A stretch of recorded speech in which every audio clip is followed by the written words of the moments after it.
When was the last time you seriously thought about IBM? Be honest. It's probably been a while, and that's completely understandable. When people think about exciting tech companies, they think about flashy product launches, charismatic founders in black turtlenecks, viral apps, or electric cars launched into space. IBM doesn't usually make that list. If there were an award for most boring-sounding company in tech, IBM might be a top contender. Because what do they actually do? They make business machines, they build systems for corporations, they provide enterprise solutions. That's it. No trendy gadgets, no colorful smartphones, no social media empire. Boring, right? But what if I told you IBM is one of the most fascinating companies in modern history? For starters, IBM is older than sliced bread, older than Band-Aid, older than the state of Arizona. Let that sink in. And here's where it gets even more interesting. You know those self-playing pianos you see in old Western saloons? The ones with the spinning paper rolls that magically produce music without a pianist? Those paper rolls, yes, those, are part of the origin story of IBM. Let's rewind to the 1890s. This was a time before computers, before electricity was widespread, before calculators were common. Everything was done by hand. Governments ran on ink, ledgers, and human patience. Administrative work was painfully slow. An organization felt this pain more than the U.S. Census Bureau. Every 10 years, they were responsible for counting the entire population of the United States. But counting millions of people manually, recording every detail with pen and paper, the 1880 census took over 7 years to complete. 7 years. By the time they finished counting, the data was already outdated. It was a bureaucratic nightmare. But where most people saw a logistical disaster, one man saw opportunity. That man was Herman Hollerith. Hollerith worked at the Census Bureau, and he was fed up. He believed there had to be a faster way. So he spent nearly a decade developing a solution. What he created would quietly change the world. He invented the tabulator, the first electromechanical counting machine. This machine could process data automatically. Now here's where those saloon pianos come in. Hollerith needed a way to store information in a format machines could read.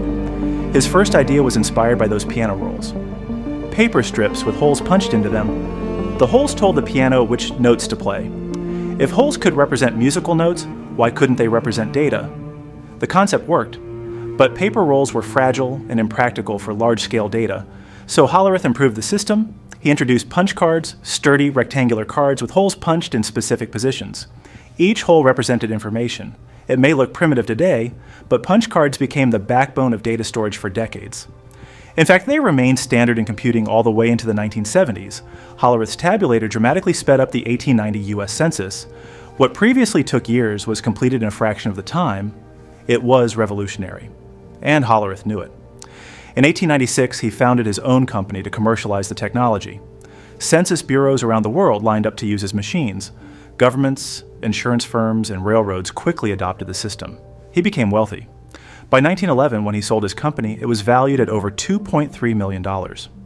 An enormous sum at a time when the average worker earned less than $2 per day. So who bought Hollerith's company? A businessman named Charles Flint. Flint was a master of mergers. In 1911, he combined Hollerith's firm with 3 other companies that manufactured clocks, time recording devices, and industrial scales. The new entity was called the Computing Tabulating Recording Company. Not exactly catchy, but in 1924 it was renamed as something far more memorable: International Business Machines. IBM Hollerith's tabulating machines remained the core of IBM's business for years. But as technology evolved, IBM evolved with it. They expanded into new products, new markets, new machines. During World War II, IBM even manufactured rifles and equipment for the US military. Like many industrial giants of the time, they shifted production to support the war effort. After the war, the world changed, and IBM was ready. The company began building what we now recognize as the first real computers. Massive, room-sized machines weighing several tons. These early systems were used by governments, universities, and large corporations. They weren't personal. They weren't portable, but they were powerful. By the 1960s, IBM was at the forefront of computing innovation. They collaborated with NASA during the Apollo missions, the historic program that put Neil Armstrong and his fellow astronauts on the moon. IBM systems helped calculate trajectories, process data, and support mission-critical operations. They were no longer just selling business machines, they were shaping the future. But the biggest challenge was still ahead: the 1980s, the personal computer revolution. By then, personal computers had already existed for several years. Companies like Apple were gaining momentum. The Apple II, developed by Steve Jobs and Steve Wozniak, was becoming increasingly popular. The PC market was small but exploding with potential. IBM was late to the party, but they weren't about to be left behind. In just 1 year, they developed their response. On August 12, 1981, IBM unveiled the IBM personal computer, the IBM PC. It was their trump card, and it shocked the industry. IBM invested heavily in marketing. Their reputation alone gave the product credibility. But what truly set them apart was their decision to support third-party developers. At a time when companies guarded their technology like state secrets, IBM opened the doors. They didn't build every component themselves. They sourced the microprocessor from Intel. They licensed the operating system from Microsoft. At the time, it seemed practical, efficient, smart. And initially, it worked. The IBM PC was a massive success. Within 2 years, they were selling one computer every single minute, one per minute. But beneath that success lay a strategic vulnerability. By relying on Microsoft's MS-DOS and Intel's processors, IBM unintentionally standardized those components. Other companies began building IBM-compatible machines, clones, cheaper, more flexible. And because the core components were not proprietary, IBM couldn't stop it. They had effectively handed the keys of the PC industry to Microsoft and Intel. The clone market exploded. Competition intensified. Margins shrank. And IBM struggled to maintain dominance. Eventually, the flood of cheaper competitors pushed IBM out of the personal computer spotlight. It was a hard lesson, but not a fatal one. Because IBM's true strength had always been elsewhere. Mainframes. Massive enterprise systems powering banks, governments, and corporations. Personal computers could never fully replace the reliability and scale of IBM's enterprise infrastructure. After a few difficult years, IBM stabilized. Then came the dot-com crash in 2000. While many tech companies collapsed, IBM endured.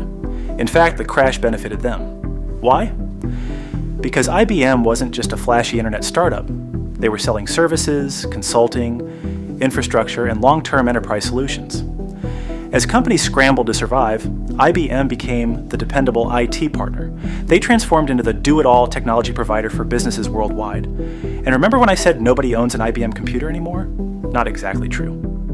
In 2005, IBM sold its PC division to Lenovo. So technically, many people still use IBM-designed systems, just under a different brand name. Meanwhile, IBM shifted focus. Artificial intelligence. In 1997, their Deep Blue system defeated world chess champion Garry Kasparov, a historic moment in AI development. In 2011, IBM's Watson A, I Won $1 Million on the quiz show Jeopardy! Demonstrating the power of machine learning and natural language processing. IBM was reinventing itself again. But today, their greatest challenge is cloud computing. The concept is simple. Instead of owning and maintaining your own servers, you rent computing power over the internet.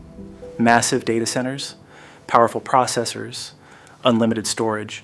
You use what you need. You pay for what you use. No maintenance, no infrastructure headaches. It's efficient. It's scalable. It's the future. But it's also a threat. Because IBM's legacy business has always been selling large, expensive systems directly to enterprises. Now they face giants like Amazon, Microsoft, and Google. And this time, they're not competing with scrappy startups. They're battling trillion-dollar ecosystems. Cloud computing could erode demand for traditional mainframes and on-premise solutions. IBM does have a presence in cloud, but unlike competitors, they don't have massive consumer platforms funding their expansion. Amazon has e-commerce. Microsoft has Windows and Office. Google has search and advertising. IBM, enterprise, and enterprise alone. So will IBM fade away? Probably not. This is a company that survived world wars, economic depressions, technological revolutions, and the collapse of its own PC dominance. They have capital. They have talent. They have experience. And if history has taught us anything, it's that IBM knows how to adapt. Will they dominate the cloud era? Will they reinvent themselves again? We don't know. But if there's one company that has mastered the art of survival, it's IBM. Eventually, we'll find out. Until then, stay curious, stay smart. Again, thank you for watching, and I hope you have an amazing day.